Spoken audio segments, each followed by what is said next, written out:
લક્ષ્ય ન્યૂઝ, એક નજર, એક લક્ષ્ય.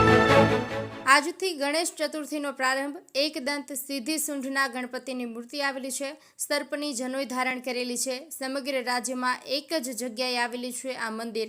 આજના દિવસે મહાપ્રસાદનું કરવામાં આવે છે આયોજન. વહેલી સવારથી લઈને મોડી રાત સુધી મોટી સંખ્યામાં દર્શન કરવા માટે લોકો આવે છે. ધ્રાંગધ્રા સ્ટેટ દ્વારા બનાવવામાં આવ્યું છે આ મંદિર. આજે ભાદરવા સુદ ચોથ. આજના દિવસે લોકો ગણપતિની સ્થાપના કરે છે અને ભાદરવા સુદ 14ના રોજ વિસર્જન કરે છે. આ 10 દિવસ ગણપતિ દાદાની પૂજા અર્ચના તેમજ આરતી કરવામાં આવે છે. ત્યારે ધ્રાંગધ્રામાં આવેલા એકદંત ગણપતિનું આ મંદિર આવેલું છે, જેનું વિશેષ મહિમા છે. આ મંદિરની અંદર જે ગણપતિ દાદાની મૂર્તિ છે તે ભારતભરમાં 2 જગ્યા ઉપર જ છે. એક ધ્રાંગધ્રામાં અને બીજા દક્ષિણ ભારત ગોલકુંડામાં આવેલું છે. દાદાની મૂર્તિની વાત કરીએ તો સીધી સૂંઢવાળા અને એકદંત છે. સાથે પોતાના સમગ્ર પરિવાર સાથે અહીંયા બિરાજમાન છે અને ગણપતિએ સર્પની જનોઈ ધારણ કરેલી છે. આ દાદાની મૂર્તિ વિશાળ છે. આ જગ્યા ઉપર આજના દિવસે અને વૈશાખ સુદ ચોથના રોજ હજારોની સંખ્યામાં ભક્તો દર્શન માટે આવે છે અને હવન પણ કરવામાં આવે છે. આ જગ્યા ઉપર આવેલા આ મંદિર આશરે 200 વર્ષ જૂનું છે. ધ્રાંગધ્રા શેઠના રણમલસિંહજીએ આ મંદિરની સ્થાપના કરી. આજના દિવસે પણ લોકો બાધા રાખે છે. લોકો ચાલીને આવે છે તેમજ ગોળ લાડુનો પ્રસાદ ધરાવે છે. બ્રિજેશ ત્રિવેદી, સુરેન્દ્રનગર.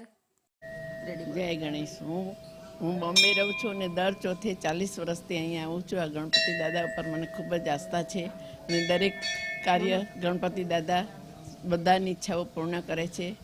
એ જ જય ગણેશ. ગણપતિની આ ગણપતિ એક સોનમાંથી બનેલા છે. આખા મહારાષ્ટ્રમાં ક્યાંય આ ગણપતિની મૂર્તિ જોવામાં આવતી નથી અને એક પથ્થરની જ બનેલી છે. આ ગણપતિ દાદા બધાનું સિદ્ધ કાર્ય કરે છે. જય ગણેશ. જય ગણેશ. હું અમદાવાદથી 30 વર્ષથી આવું છું. મને દાદા ઉપર પૂરી શ્રદ્ધા છે. દરેક ચોથમાં દાદાના દર્શન હું આવું છું. ભાદરવા ચોથ, વૈશાખ સુધી ચોથ, ગણેશજીના દર્શને આવું છું. એમની સીધી સૂંઢવાળા છે, જનોઈ ધારણ કરેલી છે. સર્પની જનોઈવાળા દાદા સાક્ષાત બધાના કામ પૂરા કરે છે. વર્ષોથી મારી શ્રદ્ધા પૂરી થાય છે અને દાદા સૌનું સુખ શાંતિ આપે. હું દાદાના દર્શને ખૂબ ખૂબ આભારી છું. મારું નામ પ્રદીપભાઈ શાંતિલાલ ખખર છે. હું ધ્રાંગધ્રામાં રહું છું. અહીંયા છેલ્લા 20 વર્ષથી દર ચોથને દિવસે દર્શન કરવા અમે આવીએ છીએ. ધ્રાંગધ્રા જોગાસર તળાવ પાસે આવેલું મંદિર એકદંતા ગણપતિ છે. એકદંતા ગણપતિ એટલે એક આસ્થાનું પ્રતીક છે. લોકો તેની માનતા રાખે છે અને માનતા હંમેશા એમની ફળીભૂત થાય છે, તેમની આશા પરિભૂત થાય છે. અહીંયા જે મંદિર છે તે 200 વર્ષ જૂનું સ્ટેટ ટાઈમનું મંદિર છે. બહુ પૌરાણિક મંદિર છે.